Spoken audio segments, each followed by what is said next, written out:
Hello, hello, sweet friends. Happy Tuesday, and welcome to another episode of the Homecomings podcast. I'm your host, Evelina Olachowska, multi-passionate creative, brand strategist, designer, all the things, and founder of my dear design studio, Studio Domka.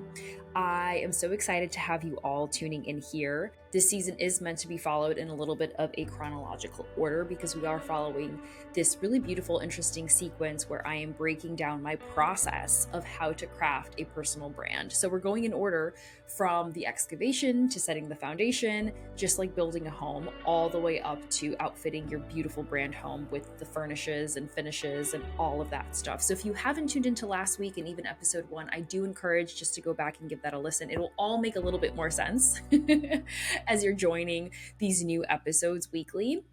Or if you just want to listen out of order, that's totally fine too. You do you, whatever floats your boat. So this week, we're going to be diving just a bit deeper to come to know yourself a little bit more, specifically through the lens of 3 categories. It's your values, it's your gifts, and it's your story. Within these 3 realms, I'll be asking very tangible questions. And again, I think this is a really, really great episode. If you want to pause for a second and run and grab your journal, or even just listen to this and re-listen once it's done and go back and take notes around the specific inquiries that I'll be sharing, because there is so much power in asking questions. And in my personal journey of diving deep myself, working with my mentors, the biggest revelations for me have always come from someone asking me a question, whether that's in a book from an author that I have read, or if it's one-to-one working with one of my mentors, or if it's been in any of my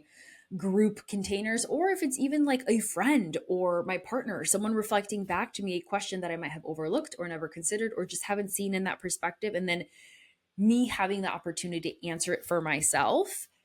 Ooh, so many revelations, friends. And it helps even more. This is where mentorship is so powerful, because you have someone there to mirror and kind of go back and forth with your responses, potentially even dive a little bit deeper. They ask you a question, you answer it, then they inquire deeper. Like you're really peeling back the layers of the onion, kind of in a kind of a way. So my role that I really want to take in this episode today, and that I'm really trying to take in every episode as I'm recording in this season, is to ask the intentional questions that, again, may sound so simple, but if you commit, if you sit down and you sit with them and you think about it, so much beautiful clarity can come through. So we're going to start with values. Now, I'm sure everyone has heard the word values and maybe has a general semblance or idea of what that means. To me, I come to just summarize values as what matters most to you. And to throw some examples out there to give people context, things like beauty, connection, family, travel, luxury, money, whatever that is, right? It's these categories of life that essentially dictate how we choose to live. Everything from every decision that you make, where you put your money, how you organize your time, what even your physical space looks like. These things should ultimately reflect your values, because there's this idea of like words versus actions, right? Like people could say something that's on their heart, like, oh yeah, I really care about money, or I really care about family, or I really care about whatever, XYZ. But if your actual actions are not reflecting what you are saying, then it's not true. Actions speak so much louder than words, and especially when it comes to this values portion. And if you need a little bit more guidance and support to really understand how to address this question on a deeper level, I think I've mentioned it multiple times on this show. The Values Factor by Dr. Demartini is such an impactful book. It's one of the first books. It is actually the first book that I had read that gave me the awareness to understand values, because I had heard that word, but I really didn't understand like the weight that values held until I read this book. It is such an incredible, powerful resource. And my process and the way I work with clients to help them identify their personal values is inspired a lot by the teachings and the questionnaires that Dr. Demartini shares in that book, because he outlines and delivers such a clear way, with very intentional questions in there for you to get clear on, like, really essentially what is most important to you in your life. And so the question of like, why does it matter to get clear on what's most important to you in your life? Like, well, who cares if, like, okay, sure, I know that, like, I value travel. Like, yeah, I take lots of trips. Well, there are deeper layers here, friends. And this is where we could start to foreshadow some overlap if you are a business owner or if you are ever seeking to start a business. But even if not, but I want to kind of just focus in on the lens of business for 1 second. The more that you can get clear on your personal values, the more that you can start to consider how you can craft your business so that it could support your personal values. Because again, these things are all intertwined. Like if you consider starting a business and living a life that is in alignment for you, if your business is not reflecting who you are and what's most important to you, then you're not going to show up fulfilled to run your business. You're not going to show up excited. And like, why did you start your business in the first place, right? So to give a little bit of an example for myself personally, and to share a little bit of what inspires me and how I have really leveraged values in my life to better deepen my connectivity, I will say, with myself, but also to anchor deeper into my business and find more fulfillment and joy from the work that I do every day. Once I got clear on what matters most to me, my values became almost like these little North Stars that guide me everywhere. Because going through my own intimate process of answering Dr. DeMartini's questions, and then also, shameless plug, crafting my own values discovery workbook, which you can actually find on my website. I will plug it here in the show notes. I called it the Pillars Workbook.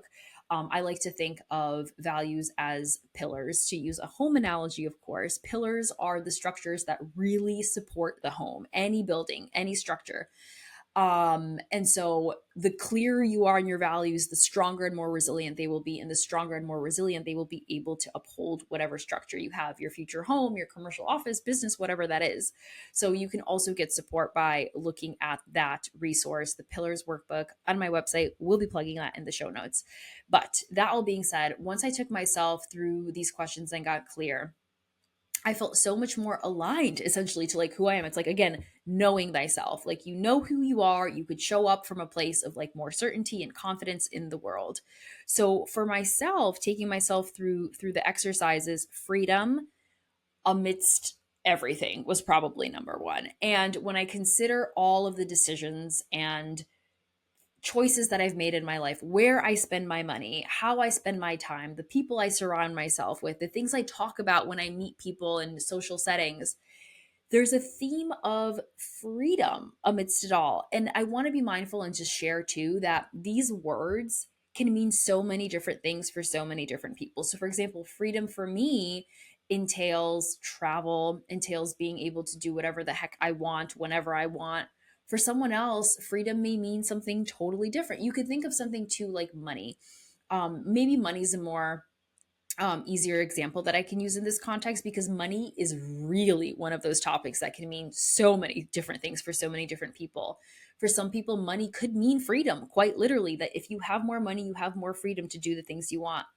For other people, money could mean safety, could mean security. And all of these interpretations for all of us are really inspired and influenced a lot by our upbringings, how our parents raised us, the environment and context that we grew up in. So, no definition is ever going to be the same for every single person, because all of us are so different and multifaceted and unique. And we have all such different life experiences that there is no kind of one size fits all with this. So, it really is an interesting exploration of figuring out what it means to you personally.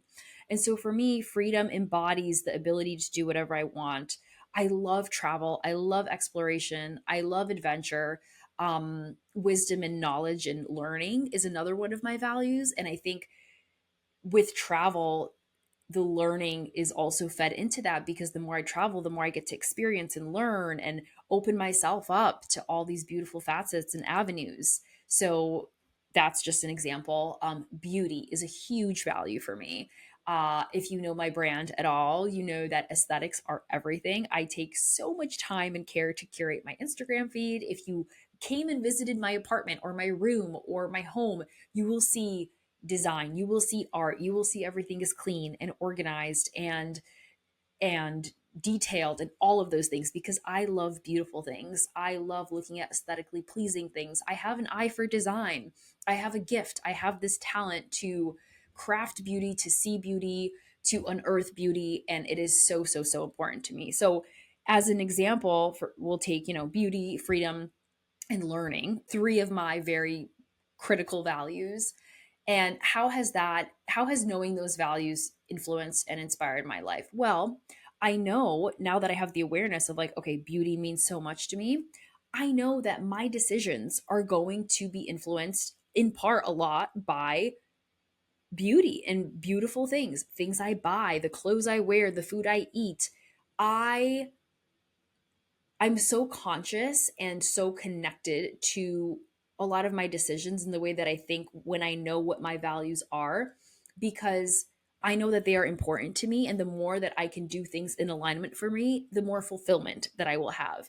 Some people can value, for example, something like a new car. For me, I could care less about technology. I just actually got the new iPhone 15 3 years later because my phone was like completely falling apart and on the verge of like self combusting. I'm like, okay, I think it's time, Evelina, to invest in a new piece of technology. But I could care less about that stuff. And I think so many times as humans, we get lured into feeling like I should like this thing or I should prioritize this thing because someone else does, or maybe society is telling me that this is important.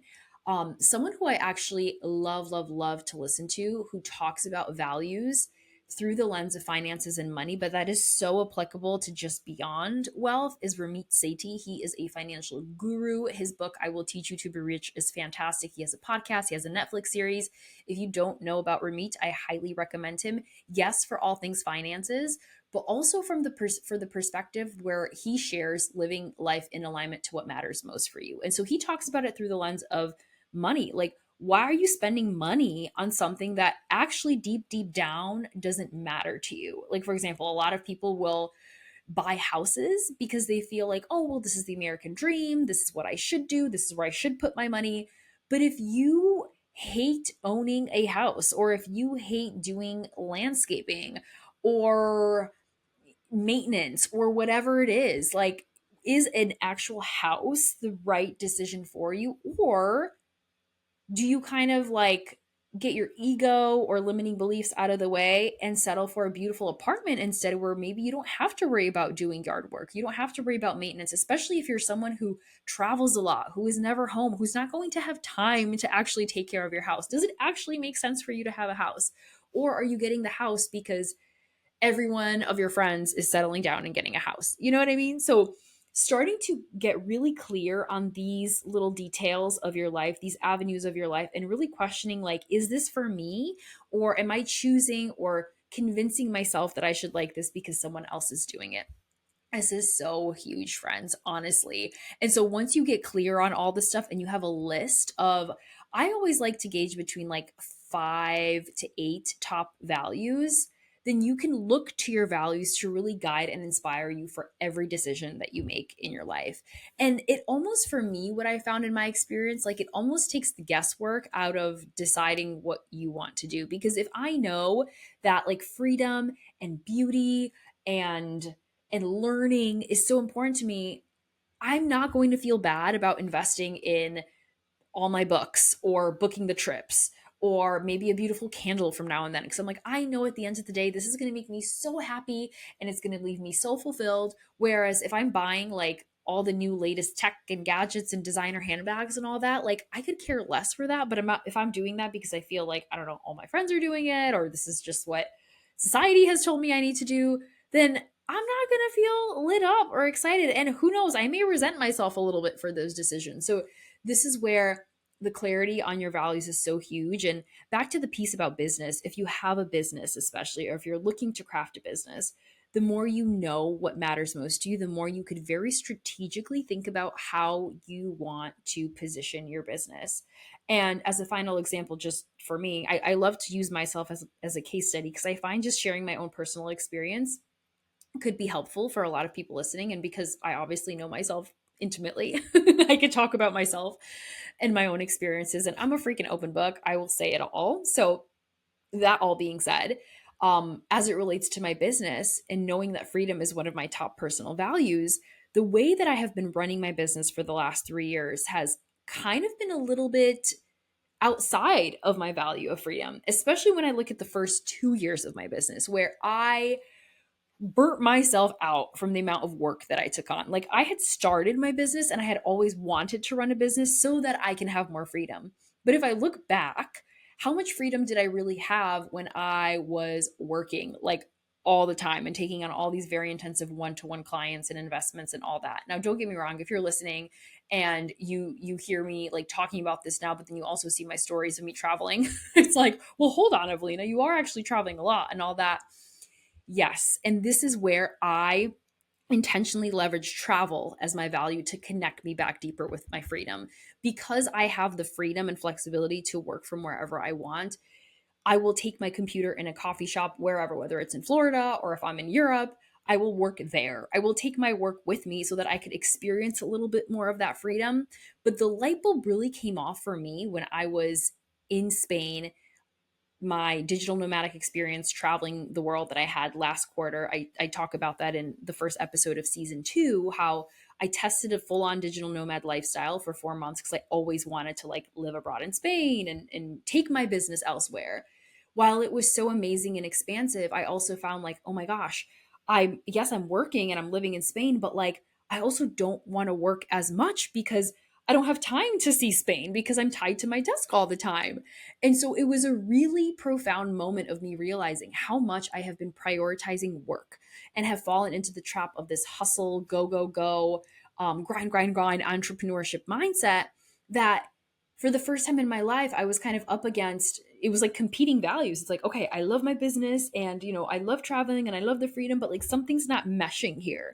And so that experience for me was a huge catalyst for me actually this whole year up to date. It's, we're in July right now. So it's been a journey of the last 7 months since I got home from my travels of looking and really rethinking my business, restructuring so much because I realized if I really value freedom that much, and if I do want to go back to Spain and live in Spain and explore more Spain, but also keep my business running, I want to structure my business in a way that supports even more freedom. Cause like, why not? And I'm fortunate to have gotten experience from working with so many mentors who really have optimized their businesses to be these like well-oiled machines that like for the most part could run more autonomously.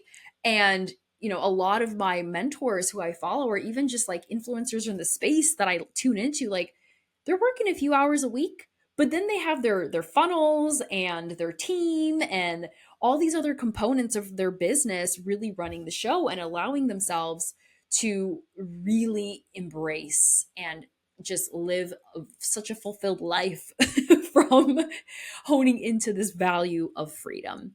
So that's when that light bulb moment for me went off when I got home. A little bit of a downward spiral rock bottom moment, as I shared in the first episode of this season, around the feelings that I had to navigate once my travels were done. And it's like, oh my gosh, where do I go now? Now that I kind of like ran away and escaped and I had this rendezvous in Europe for 4 months, now I'm back to like the day to day.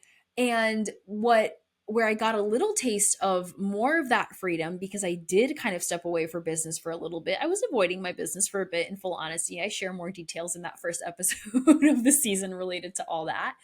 But it really inspired me to rethink how I do run business because I want to align it more with this beautiful value of freedom. So hopefully that example sheds a little bit of light, specifically as it relates to business, but maybe too, if you are not a business owner listening in, how you can start to shift your lifestyle to better support your values, whether that is related to how you spend your time, who you're hanging out with. If your friends and the people in your life don't support your values, how much time do you want to be devoting to them, right? Is it time to end friendships? Is it time to seek out new friendships? Maybe your relationship is out of alignment because the both of you don't share common values. Values. Ooh, I can make an entire episode just on this topic because it's so important, but I want to kind of just pause here and just leave you all with the question and the opportunity to really just sit with and ask yourself what matters most to you in your life. And you can even use last week's episode, that question I asked in relation to the wheel of life, where you are taking inventory of your current status in life. How are you doing in your relationships? How are you doing with your spirituality? How are you doing with your health and wellness, your physical environment, your connection to play and spontaneity? and identify what matters most to you in those categories. And again, if you want to dive deeper, grab the Values Factor book. You can find it on my website. I will plug it here in the show notes, and also my Pillars workbook that will also walk you through how to get more clarity on this stuff.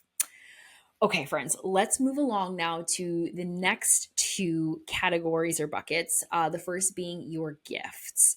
So, your gifts is this idea of what you can offer with the world.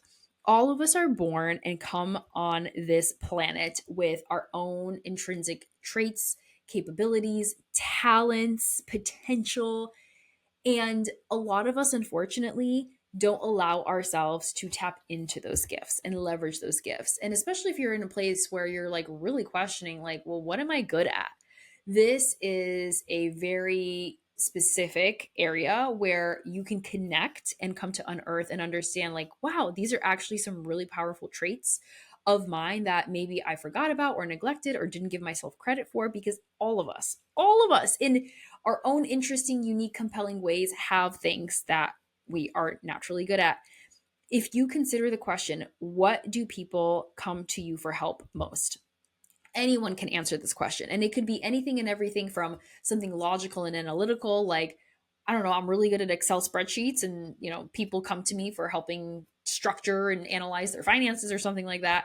Yes, that's one thing. But even something like advice, like if your friends are always coming to you for relationship advice, like ding ding ding, like that is such a beautiful, beautiful, beautiful indicator and clear indicator of like, wow, I have a unique capability in doing this. So I want everyone to sit with the question of what naturally comes good to you. What do people come to you for help with? What do people compliment you on? This is another thing.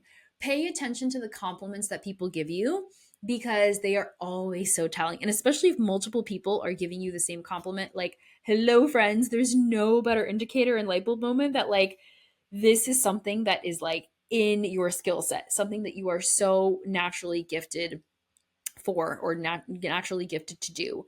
Any moments that you have lived your life, or you've been in a situation or circumstance where you think like I could do that better than that person, or like if you left an experience and you were kind of unfulfilled or unsatisfied, like what the heck was that? Like I could have done a better job.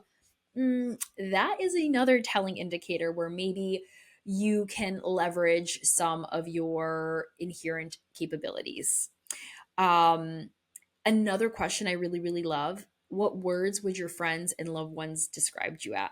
This is an interesting one because it entails you taking a outside perspective of yourself. So, I mean, we live our lives just, it's us, right? We're in our thoughts, we're in our minds.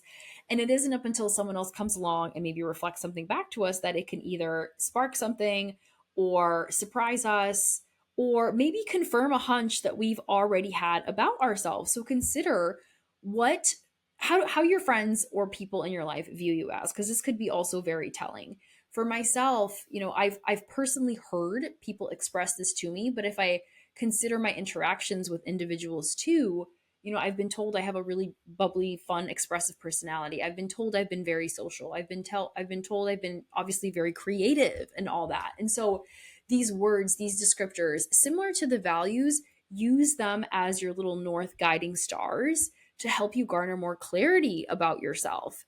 And especially if you are someone who is in a rut and looking to align with more fulfillment, specifically in the realm of career or your life's purpose, like your life's work in the world, this part is so illuminating, or it can be if you choose to see it that way, of guiding you towards where you need to be. Because what comes naturally to you should be the thing that you do in some capacity. And so if there's something that is so easy to you that you're neglecting, or you're telling yourself like no one cares about this, or there's a little bit of that nagging imposter syndrome or limiting beliefs, whatever that is, come back to those words and those recognitions and realizations, and allow yourself, truly allow yourself to lean into them a little bit more and just experiment. See what it's like if, like, okay, you've neglected a hobby that really brings you joy, but you reconnect with it for a couple weeks. Like, how does that make you feel, right?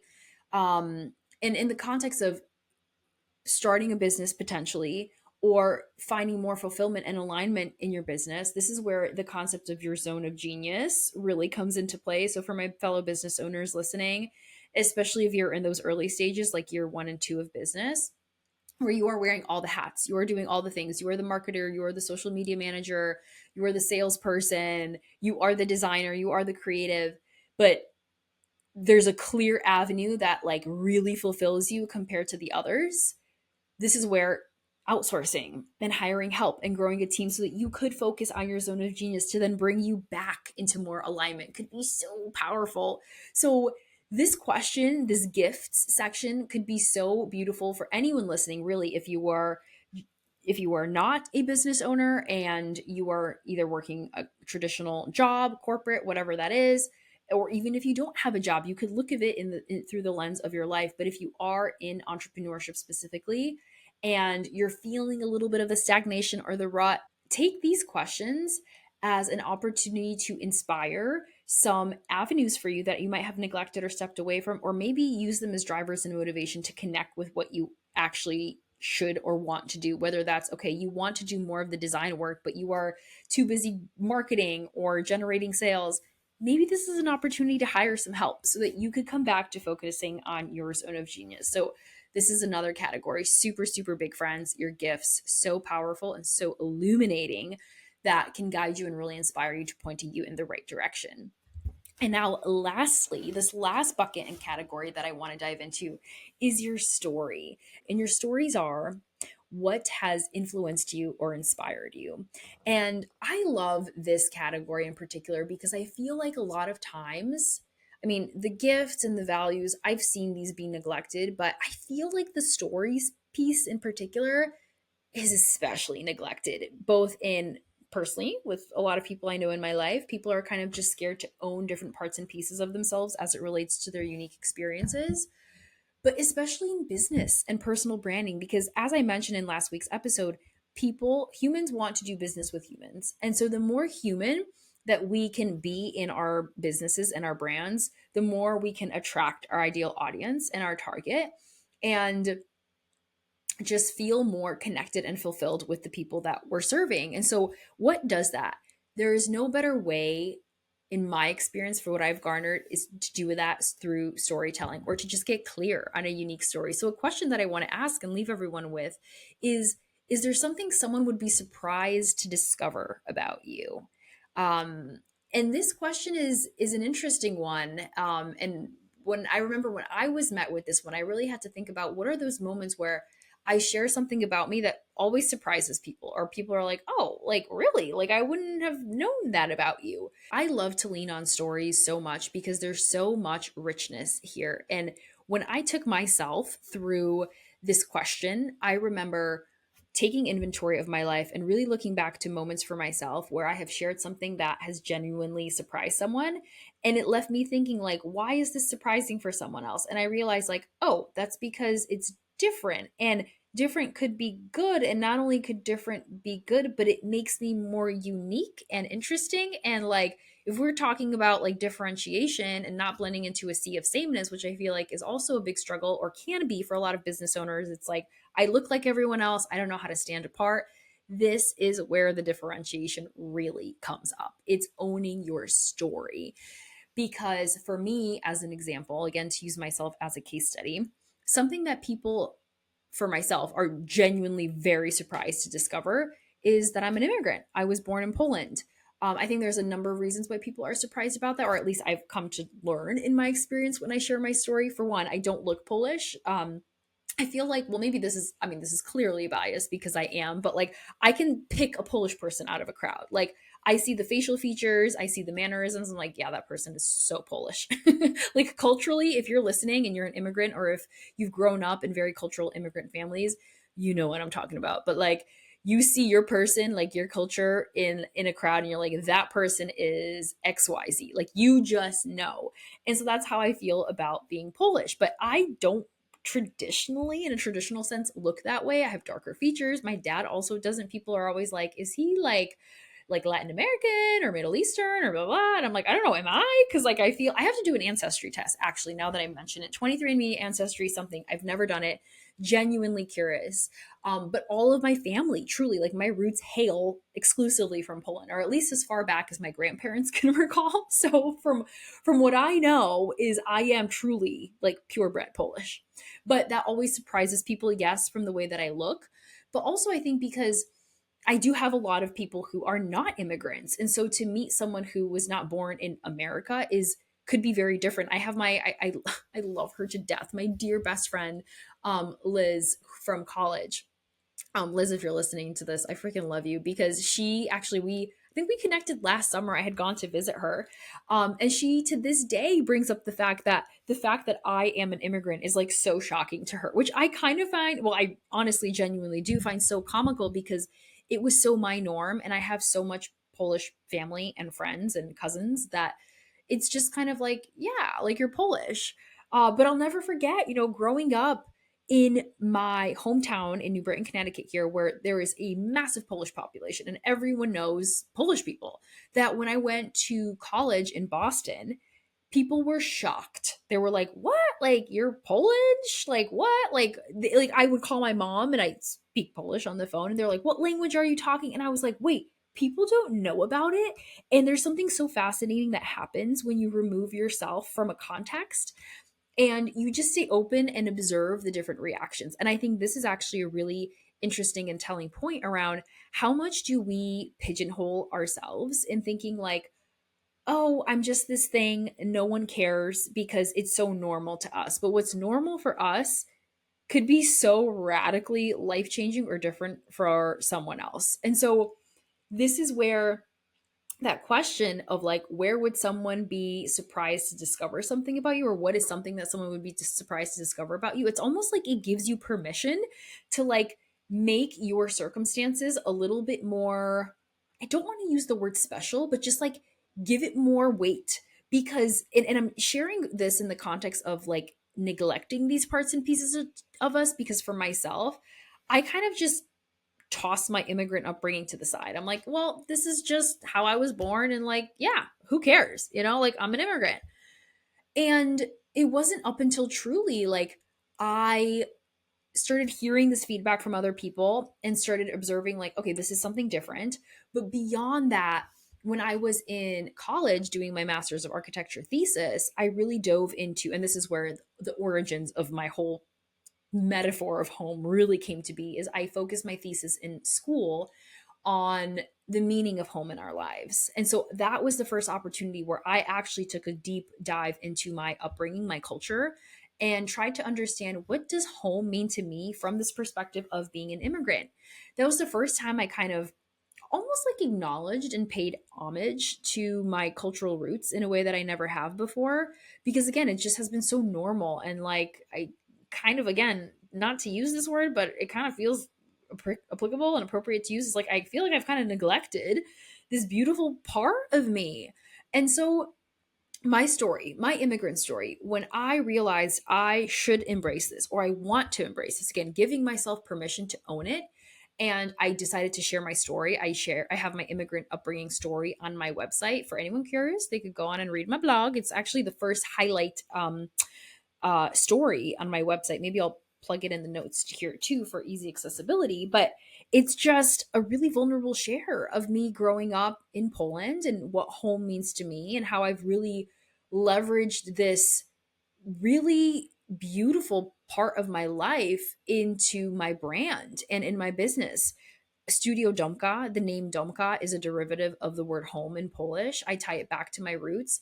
I share my immigrant story on my website. And one of the most incredibly surprising, but really profound things that I've discovered ever since I decided to lead with my story is the connections that I have been able to garner from my audience and people. How many clients I have garnered that have reached out to me, or people that have just connected to me and shared, "Oh my gosh, my grandfather is Polish, or my husband is Polish," or whatever it is, right? And it's like immediately there's a point of contact, there's a point of connection from me showing up, being vulnerable, sharing my story, that then allows someone to connect with me in relation to that story. And like, what better way to garner trust and facilitate this beautiful immediate connectivity with someone than that, because it's not you trying, it's not you being forceful, it's you literally just owning and embracing who you are, and you deciding to share it, just to share it for the sake of sharing it in the world. Like, I remember when I was writing my story, I wasn't writing it with the intention of like, okay, I'm going to share my story and I'm going to attract all these people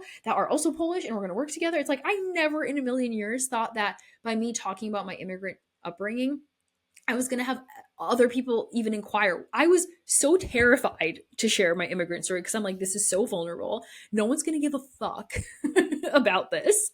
But I just felt this pull, this intuitive knowing of like, I just kind of want to own this. And there's something about this idea of ownership. And like, I think a big reason why people do things like publish books and share their stories and, do podcasts and, come on and, really transparently and vulnerably, talk about really difficult experiences, because there's a level of ownership that happens when you verbalize and articulate it to the world. And this is where the magic happens.